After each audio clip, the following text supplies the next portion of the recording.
Maybe. Was it going live for more than 28 seconds this time? Yes, I think we're good. We're at 2 seconds, 3 seconds. It looks like we're continuing on. All right, woo! Technological difficulties always keep us going, as well as the rain. Yeah. Which actually looks like it cleared up already. So nope, just I for can you. see. No, it looks like it's still going. Oh, just going. All right. It's a nice little downpour. It says we're having trouble. All right, we're just gonna keep on trucking, even if it's not streaming well. Facebook is taking a shit, everybody. So so if you're on the Big Mouth Media Facebook page is having some trouble. I does show that if you're watching us on the Cindy Banier page, you can watch us there, or on our YouTube page is still live. So, and then of course you can always listen to the show afterwards on our podcast channels, on the Big Mouth Media website, or wherever you get your podcast. This is a Democrat and a Republican walking to a bar, and I am your Democratic host, Dr. Cindy Banier. I am your, I guess you could say, Republican host, Sean Hartman. But actually, the reason that Sean paused there is because he has a big announcement that we're going to kick off the show with. Yes, I have a big and sad announcement, right? We started the show about 3.5 years ago now. And it really was just after you and I had like a fun foreign policy conversation, and I knew you had a podcasting network, and I was like, I have this idea for a podcast, and you were like, let's do it. Yeah, and for 3.5 years, we've been doing it, and I've been so proud of what we've been doing here.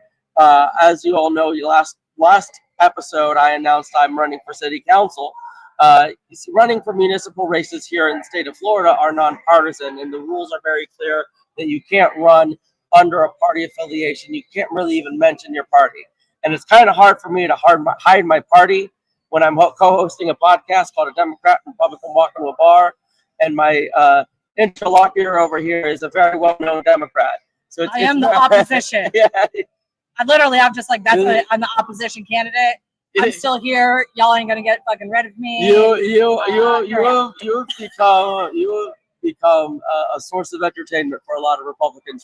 Democrat. That's all right. They're a source of continuous amusement for me. You're Jason Jones's favorite Democrat to play sometimes, just for those sound bites. I try to send him episodes of this video. He's doing sound bites of me. He's done one or two sound bites of you. Yes. That's amazing. Thanks for the love. No. There's more to come. Wait till I launch my no shit campaign. I've been seeing something about this. Oh, I'm sure he will. I'm sure you're definitely going to get some attention, which is what you're good at, Cindy. Getting attention. Anyway, to be good at. What I'm trying to say is, unfortunately, because I really want to make sure I'm doing this campaign right, this will be my last episode of the podcast as the Republican host. I do want to also be clear that I am not in this episode. In the previous episode, I am not currently campaigning. I am here as the podcast host, and I am campaigning for Cape Coral City Council not without a party affiliation, but without a party backing me. I'm not running as a Republican candidate. I'm running to make sure I can serve everybody. So I want to make that perfectly clear in case that wasn't. But unfortunately, in order to just make sure I'm above board on the rules, this will be my last episode of the podcast. I am happy to say this is not the end of the podcast. Right. We do have another Republican that will be announced shortly that will be taking my place. I will announce that now. She was actually supposed to be joining us today, but she had some family issues. I am actually very excited to say that our new host is going to be Christy McLaughlin. Yep.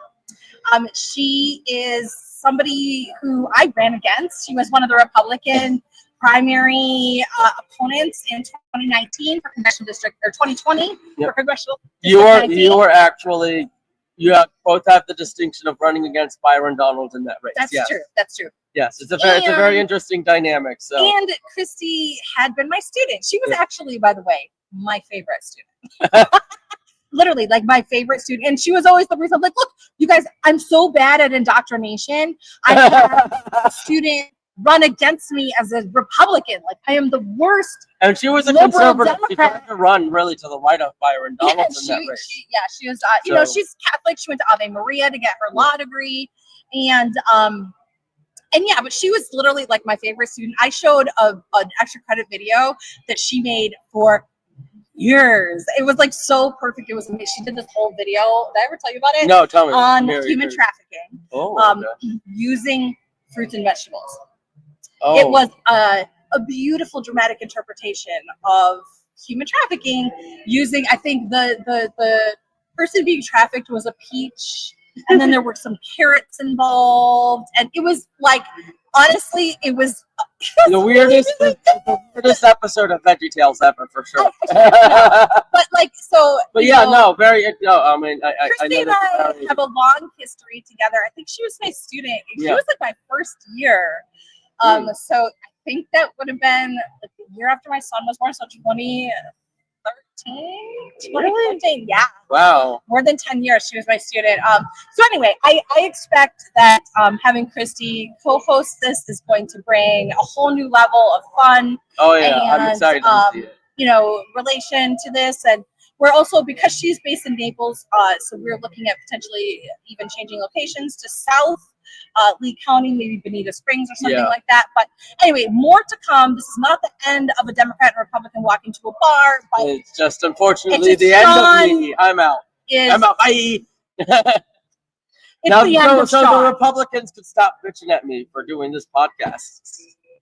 How dare I talk to a Democrat? How dare you talk to anybody that's not? They think I'm a rhino, even though the whole point was to show our disagreements. And this one I want to say, like with this episode, with the podcast and setting this up, what I really appreciated is, one, that we got to show that we can disagree respectfully, which I think is extremely important in this day and age, with all this polarization out there and with all this aggression that comes with it. I think it's important to show that there is a way to have civil discussions and disagree on fundamental issues and fundamental values, which I think we've done time and time again.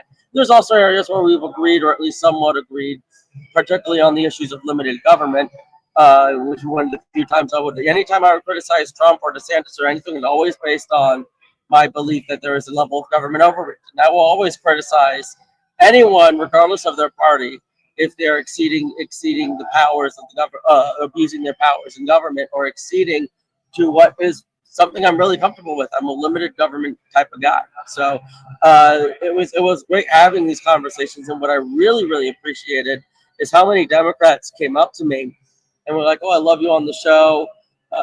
You aren't what I expected." There's this image, and we've talked about it so many times, that your side sees us as this fascist, authoritarian supervillain, and we see you as these Marxist, communist supervillains. And I was very happy to show to an entire audience of Democrats and progressives that, hey, we're not all bad on our side. So yeah, and honestly, to be fair, I don't ever think that the animosity is really ever between the people. Yeah, it's usually between the upper echelons of leadership in the parties. I think you can, doing very different things than what like regular voters are. And I think this is why you can see a lot of times, and we've seen it, and we talked about it on the show, these populist coalition movements, when we feel like the people in power, regardless of the party, are not working in the common interest. And especially here in Cape Coral, where we have the J.C. Park situation, that very rare occasion, you got Democrats and Republicans holding hand in hand on this issue. It was the weirdest thing. It would be like seeing Israel holding hands with Hamas. It was that's how it seems like sometimes. That's how divided we've got. Yeah, and I do think, honestly, local politics, community, city, municipal, county, it's a lot easier to find common ground because those levels of governance are people who are doing work for the people in that jurisdiction specifically. Yes. Right? Like, we can agree that we want to have a good quality of life, right? Yeah. Like, we all agree we don't want shit in our water, right? Yep. How much shit do you want? Like, I don't want any crap in my water. Zero shit in the water, says a Republican, right? Yep. So we can agree on that, right? Like, there are things that we understand. We want our kids to be safe. Like, we want to walk and like have a beautiful place to walk. Yeah. And that was actually the essence of the J.C. Park controversy in Cape Coral that really did bring together. I mean, they started a whole path and petition and work together across party lines, and it can happen. It is very possible at the local level. You can see a lot of common ground because those are the things that directly affect you. And when it becomes something you see in your own life, in your own families, in your own neighborhoods, that's when the partisan lines don't matter. That's why I am very happy that at least in our city races, they're nonpartisan, because it really shouldn't be about Democrat or Republican or liberal or conservative. It really needs to be about people. Right. And that's why historically municipal races are nonpartisan, and School board are that was the big one here in the state of nonpartisan. Florida, and Yeah. I voted against that amendment, and it did fail, I'm happy to say. And here's the thing, when you think about it from another perspective, from a partisan perspective, right? In here in, let's say, Lee County, in theory, if you have a nonpartisan race and multiple Republicans and one Democrat running, there have been occasions where you have two Republicans coming out of that primary. And so for me, it's like, why would the Republican Party hurt itself by creating situations in which they can completely eliminate Democrats from the primary, which is what we've seen in school board races time and time again. So for me, I thought from a partisan level, I thought it was foolish that the Republicans were supporting it. But I, for one, am generally in support of nonpartisan races, because that's really what our founders even talked about. George Washington, in his farewell address, warned about factions.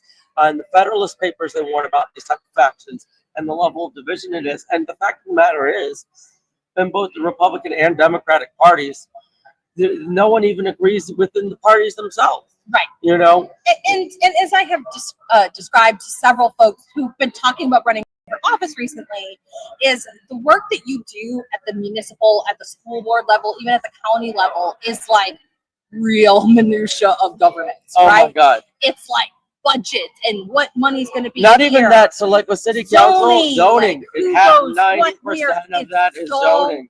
And it's so like It's it's literally, minutia. if you've it's like ever, really, really like tight stuff, and it's I covered it's city. not partisan. Yeah, no, it isn't. At It all. isn't. Well, sometimes it can be on certain areas, but what I'm saying is, but it's like, do you like more controversial, conservation or less? Are you pro developer or not pro developer? But like, it's really this like really, really like very small, very specific thing. like literally, so I had the opportunity for 3 years to cover city council with Cape Coral Council Watch.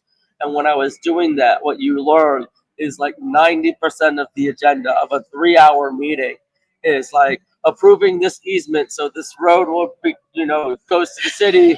It's like things that are happening at a house to house level. Right. It is so minute that it's like to really run for city council requires a heavy level of either nerdiness or desire for monotony. Because let me tell you, those 3-4 hour city council meetings, you have bursts of excitement, but 70% of it is just That's the most what I always monotonous. try to bring to city council meetings when I go. At least, yes. So like a couple weeks Oh, ago, trust me, we have at no. Fort Myers City Council, when there was we had 50 people show up at the 287G protest, and I was the first person to give comment, and then everybody stood up behind me, and I was like, yes, free my people. Oh my God. Very good point. No, so thankfully Cape Coral does not have an issue with entertaining people coming to the dais.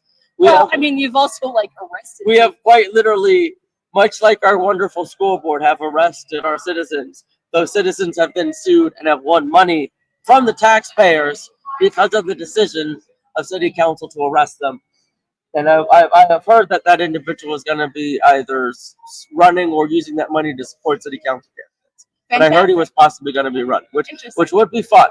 It'd be nice to have someone who's literally been arrested for. Speaking of that, and because I need another beer, I'm going to actually ask. Do you have a special guest? Oh dear. Monica Shintani is running for city council. She is running against me. So she's running against. So I'm going to let them sit here and fight for a minute, and I'm going to go get another beer. Now, hello. It's good. Finally, we met just moments ago. So this is Monica. She is one of my 2 opponents running for District 1. We didn't. It's going to be fun. I'm really excited. We're going to actually have our first get together as you, me, and Thomas on October 5th with October 10th. Oh yes, okay. September 5th is this one. Yes. So we're all excited for that. And again, I'll tell you what I told Thomas, which is basically, we're all running, I think, for the same thing. We're running to serve the people.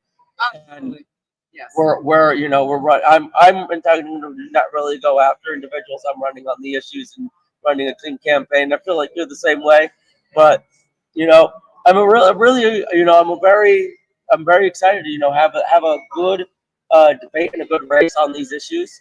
And really speaking to you in October at Beach Talk Radio, it'll be our first. I don't know if that's going to be like a debate or a conversation. It doesn't sound like Ed is going to be doing a debate though.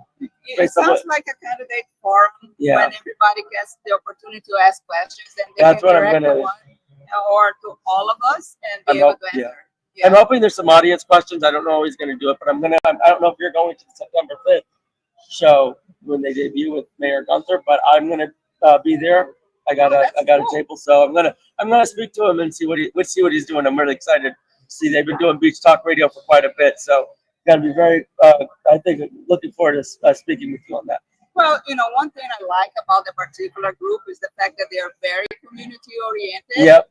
There isn't a whole bunch of stuff that you can, they are about the community. Yeah. So I love that about them. And the other thing is that no matter who wins over here, the fact is we're all here trying to do what is best for Yeah. our community. We're going to be talking about potholes, sidewalks. It is not exactly Yeah. very exciting No, it isn't. No. subject matter, but it is what our community needs. Cape Coral has a lot of issues. Anything from people not having water for basic needs certain months of the year, and we have overdevelopment all over the place, Mhm. which we know that people need housing, but guess what? We don't need luxury housing. We actually need Or affordable housing. workforce housing for sure. Right. Yeah. And there's this big discussion also about what kind of industry should we have in Cape Coral. Well, not exactly industry, but we need to give people, businesses, the tools that Mhm. they can use to have people to have jobs in Cape Coral. So Yeah. they don't need to Oh, travel for sure. everywhere. I think what we need, honestly, is more destination spots, entertainment spots. We only have the one movie theater. We have one water park, one amusement park. So we need more places for people to go that aren't just bars, too, because not everyone drinks. Exactly.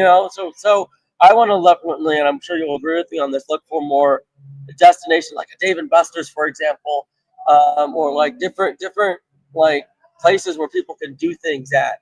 I think will be a great way. And you're right. We need to create really not even residential, but more commercial development. That's something everyone always talks about, but doing it in a smart way where you're not one, damaging the environment, and then two, really bringing in the residents. If you're going to put commercial next to residential, you need to bring the neighborhood in before they even start the planning phase. What I've been seeing is that you have these residents who come in and they're coming in at the last minute speaking about, I don't want this development in my area. Well, we need to be proactive and reach out to them even before it gets to planning and zoning, to make sure that they're part of the planning process. But Yeah, so that's one Yeah. thing that is very in need in our city is actually transparency and clarity. Yeah. Right? We have a lot of documentation that you can find on the Cape Coral website, but how is that a regular person can actually go through all the documentation and see what is happening in the next few months? Yep. Not to mention a bunch of surprises that we get Yep. last minute. 100%. And then even when you look at stuff like the budget and how complex the budget is, I'm trying to go through that because I'm trying to figure out, okay, if I want to cut this tax and cut this spending, I want to be able to say what I'm cutting and be smart about it. But it's so complex, so we need to simplify our budgetary process as well, I think. So there's a I'm lot of actually open to have a committee independent from the we need, council. the budget review committee needs to come back. Yeah, They need you and I are definitely both in agreement on that. That was just the fact that our city council is not willing to listen to the people that they just, and all of them ran on bringing back the citizens advisory committees and applaud. I applaud, I think, Jennifer Nelson and Rachel Kaduke. I think Lori Lehman as well, but I'm not sure. But I think only 2 or 3 of them actually kept their promise and stood by the citizens advisory boards. And that's really, why I'm running, is I'm just sick and tired of, the people you're supposed to be your boss. You're supposed to listen to them, and the city council just keeps ignoring them. Well, there's one thing that I need to point out that what is very clear about those, you mentioned all the candidates that are actually girls, Mm. and then we're very good at listening. We can take a punch and two and try to find solutions. Yeah. So I actually have a proposal. Once that can figure out, I might even be able to talk to some of them ahead of time, just because we need those changes now. Yeah. I don't want it to be waiting until 2026 Agreed, after yeah. winning that to propose a change on how people are heard in city council. Well, definitely we need to definitely change. I think, and I suggested right when they changed the citizens input to the end that we need citizens input at the beginning and at the end. I think unfortunately it's too late with the budget because they're already almost done with that. But yeah, especially I think, and I agree with you, trying to get something done even before. It'd be nice, if you run for office and then have all of your campaign promises concluded before you even get into office. Then you show having Because it really, and it's, influence. yeah, it really, again, it's about delivering those results. Okay. Now, I don't want to take much of my time here because this is about Republican and Democratic. Yeah, and to be clear, this was not a campaign situation as well. Want to be clear? It's a beer situation. It's a conversation. This is a normal conversation. I am not campaigning at this time. You don't need someone dinging me like, oh no, he's violating an ethical rule or something. I don't think I'm hoping them that, but you never know. Yes. Did you have one last thing to add, Monica? I think, I just want to be very clear, when it comes Monica to... can because Monica's not the host. Monica's not the host, so she can actually campaign. Yeah. Exactly. So all I have to say is this is a great opportunity. I actually would open up to other people to come and speak. I'm an NPA, so I don't have a red devil on one side or a blue angel on the other side. It doesn't matter to me. I'm here for the community, for our own safety. Now, my own, I am a resident of Cape Coral. So, but again, for anybody that is listening, the thing is, this is a great opportunity for anybody that would like to speak about the issues. And I'm glad that CJ and Sean always have this open for conversation. We need to have more of this. Doesn't really matter. I don't think that one party or other should give any of them any comments, real comments, if anything. I appreciate that for sure. Appreciate the fact that at the end of the day, we're all human beings. We all in this together, and we need to solve the problems. With that, it was great meeting you, Monica. Thank you for joining us. That was a good comment. No, I'm happy. That's what it's all about, having these conversations. And that's what happens when Sean comes a little bit late. 3 pickle beers from our host, Millennial Brewing. Thank you. But yeah, no, that was good. I put Monica on the spot, but that was a great conversation. And I think that we definitely should have more. Yeah. Well, I'm really looking. Yes, I'm seeing some interesting comments. That on the is YouTube. definitely a bot. That is definitely a bot. Yeah, but let's. Do you want to read it? This is actually kind no. of fun. Well, it's some weird bot that's saying Donald and Melania Trump are very in love. Oh my lord! And it's something about JD Vance saying he was an ever Trumper. And they hate JD Vance, whoever this weird bot is. They like Trump apparently, but they hate JD Vance. I don't know. This is interesting. But hey, that's actually a really good segue into Gavin Newsom and some of the amazing shit that he's been doing recently, including some like funny AI pictures of like Melania being in love with Gavin Newsom, all sorts of stuff like that. So here's the thing. Here's a question for you. Mm-hmm. What is your take on Gavin Newsom's new social media presence? It's getting attention for sure. I don't think. Look, mimicry is the imitation is the highest form of flattery. So it looks like Gavin Newsom is a big fan of Donald Trump all of a sudden. Hey, listen, no one's going to deny that Trump is really great on social media. I think Republicans are laughing at Gavin. I think this is it feels inauthentic, but very similar to when Rubio tried it during the 2016 campaign. You can't just switch it on and off. And so this was I'm actually going to say it does feel somewhat authentic. Okay, you know what? Yeah. Yeah, Gav, yes, but Listen, yeah. remember, he was is an married to arrogant- Kimberly You're right. Guilfoyle. and he is a bit of an arrogant prick. So Right, California. Very California. yeah. Monica's disagreeing because apparently she really loves Gavin Newsom. He's handsome, she said. There's no denying that. He's definitely like I to do be. think it's hilarious. I think it's funny. I do think there's like this bit of backlash that there's been, like, oh, he's not serious or whatever. Of course he's not fucking serious. He's trolling Trump. Yeah. Like, that's the point.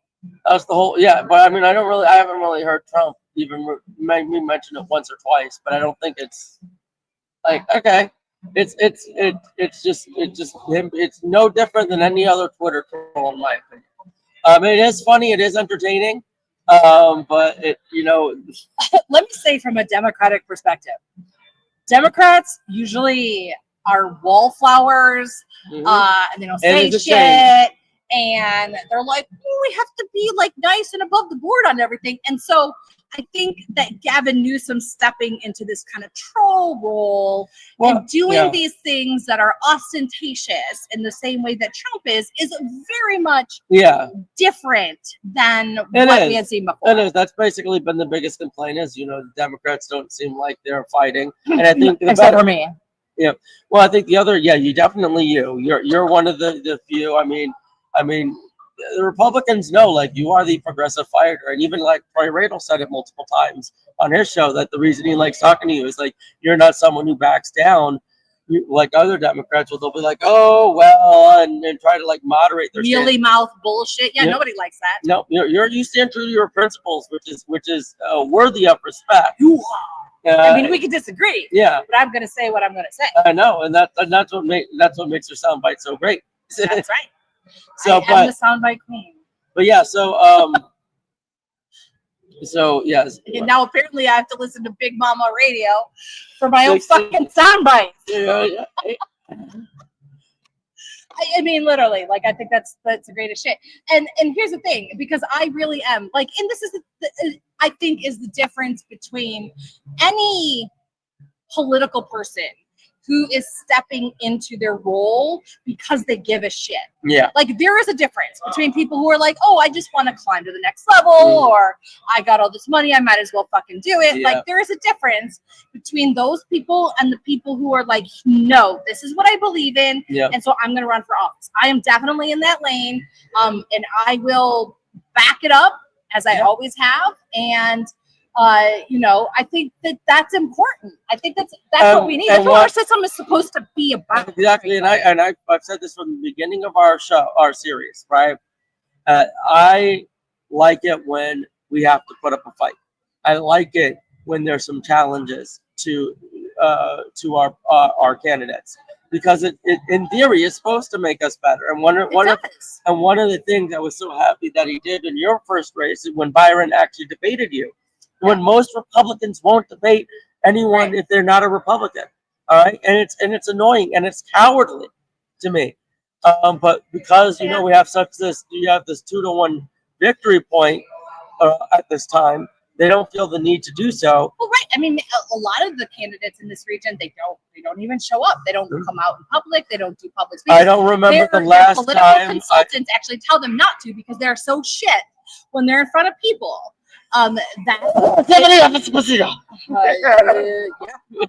Sorry. Speaking of sorry, I had something candidates. Well, yeah, no, it's like, but they're fucking garbage. They're fucking garbage candidates. You're right. And they have been put up by political consultants who just want to make a fucking buck and want another win.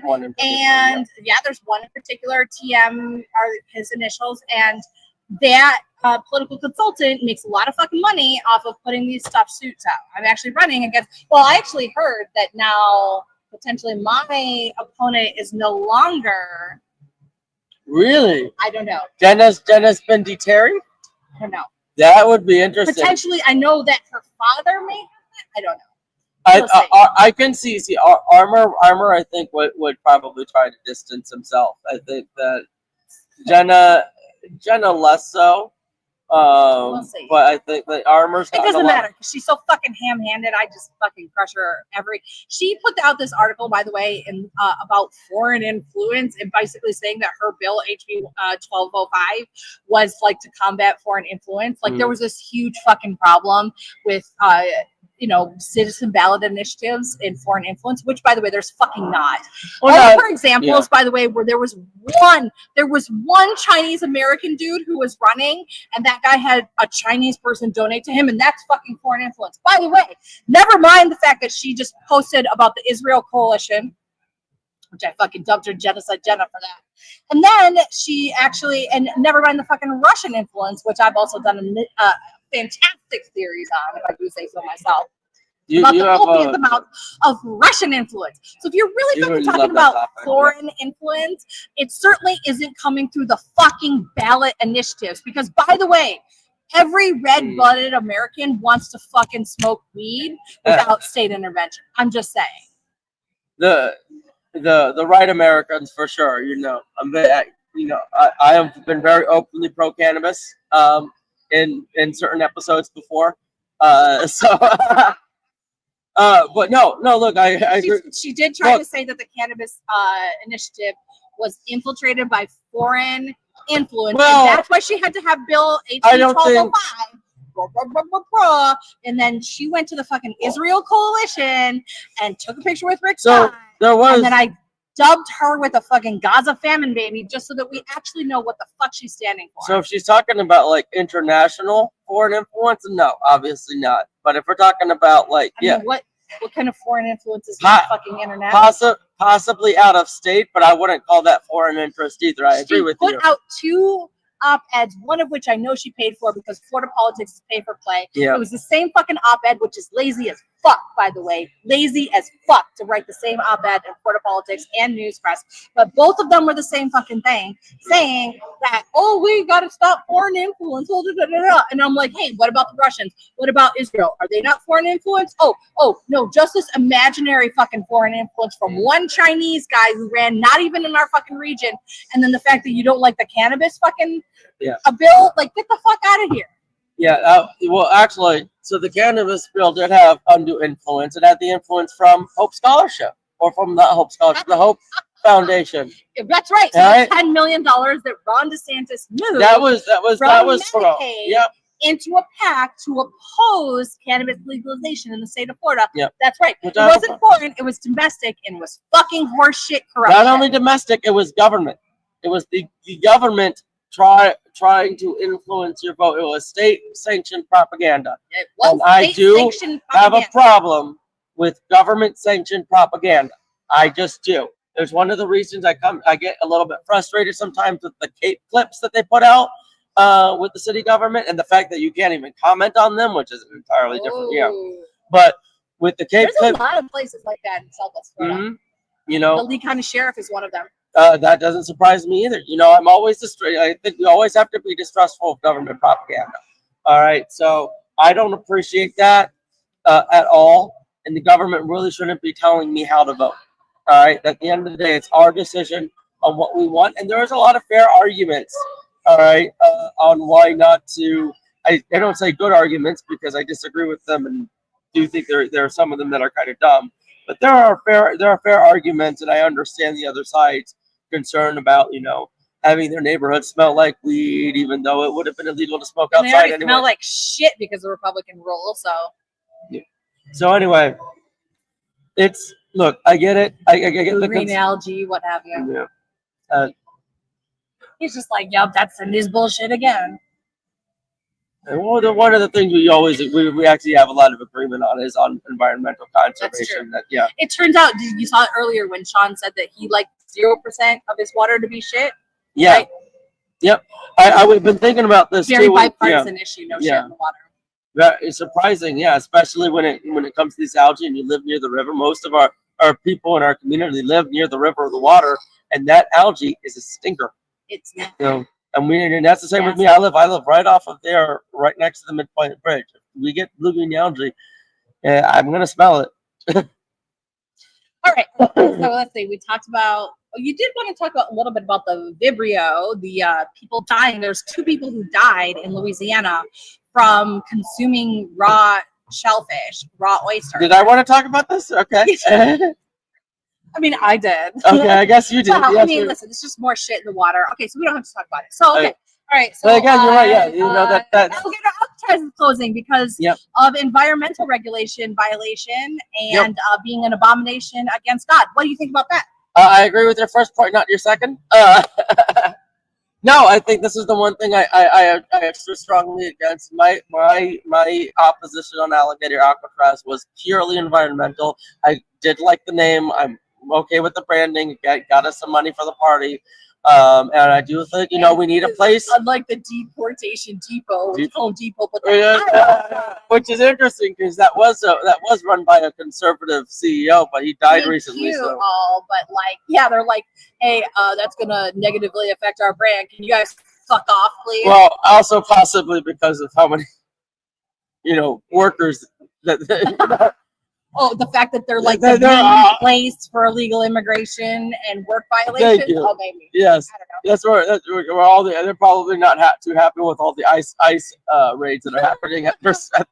Yeah, it really puts like a downer on their business. Yeah, affects the shopping for sure. Okay, so you're Anyway, cool. Okay, it's like I'm okay. Look, if again, my view is following the rule of law. And there's we've discussed this many times on the show. There's a process for deportation, a legal judicial process. And if they're at that point where the process has gone through and they're ready to deport, let's have a place to expedite. But that's actually not even what this was about. The reason the Alligator Alcatraz is being shut down is because of environmental regulations. And the because fact that it was a federal facility and it did not follow along the lines of getting the necessary requirements and the and they also said, oh, we're not going to build on that. And they started building on that. And so, for me, if it was an environmental issue and really a safety issue because it's still right by the road. It's not like isolated. So in theory, someone could escape and they may have. Oh, yes, exactly. All right. So we talked about my opposition, but it had nothing to do with the deportation process of it. It really had to do with the environmental damage in the Everglades. And how shocked I really was because Governor DeSantis, I think, had done a lot of work with the Everglades and is trying to make environment a big thing. I know you disagree with me on some of that. It turns out that was fucking bullshit. With Alligator Alcatraz, it seemed like it turns out Ron DeSantis's care for the Everglades ended where his desire to be president and make a bullshit PR campaign by scapegoating immigrants began. Possibly. Yeah, that presidential campaign was a disaster. Whew. But I mean, he's looking again. He wants to do it again. I mean, listen. Oh, speaking of which, Donald Trump is alive. Oh, yes. I was seeing this all over Twitter. I'm like, why is everyone saying he's... I'm like, I'm not going to believe this until one of the major news networks posted this. Well, I saw it, I think Friday night on Midas Touch was like, nobody's seen Trump since Tuesday. I'm like, who gives a fuck? I hope I'll never see him again. But, I was like, you're complaining about rest and relaxation, you bitches? And then I realized that it was, then it kind of started this whole, it was, where's Trump?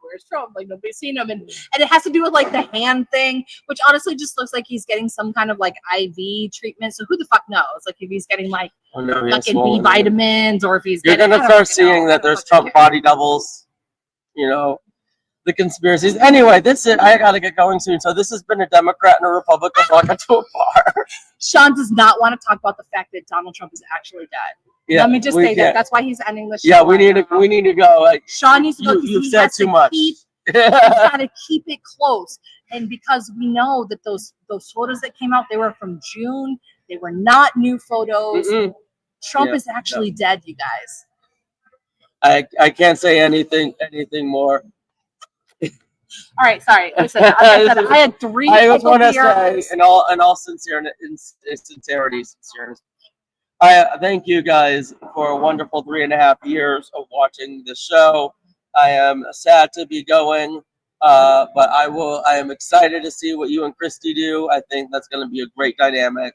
And just thank you for allowing me to do this show with you. Yeah, and thank you, Sean. Thank you. Yeah. It's been a great time. It's so funny that you say when you say 3.5 years. It's been a while. It's been Yeah. a while. It's hard to believe for sure. Yeah, time is like a complete warp right now, but I've been appreciative of you sitting here and doing this with me. And it was your idea. Yeah. Like you said, it was your idea to have this show, be a Democrat or Republican, walk into a bar. We've had several bars at this point too. But it's I think it is important. I think the push that you said in the beginning, that we need to have conversations on a human level across partisan lines, is really important. Yep. And I hope, and I know that Christy is going to continue that work. And we wish you the best of luck in your future endeavors. I appreciate that. So, bittersweet goodbye. Is that some sad song playing right now? It's like Oasis or something. Yeah. Thank you, everybody, for joining us here for Democrat and Republican. I've been your Democratic host, Dr. Cindy Banyang. And for the final time, I have been your Republican host, Sean Hartman. And please, if you enjoyed this show, we would appreciate you to subscribe wherever it is that you're listening to this podcast. If it's Apple or Spotify or some other platform, please subscribe to our show. Please like and review this. That helps us reach more listeners. If you'd like to support our work, which we would very much appreciate, please go to the plans and pricing page at bigmouthmediafl.com, and that will enable us to keep the lights on $4.99 a month or $49.99 a year, and we can help to preserve independent media in an increasingly hostile environment. Yep. So thank you so much, and we'll see you next time. Bye-bye.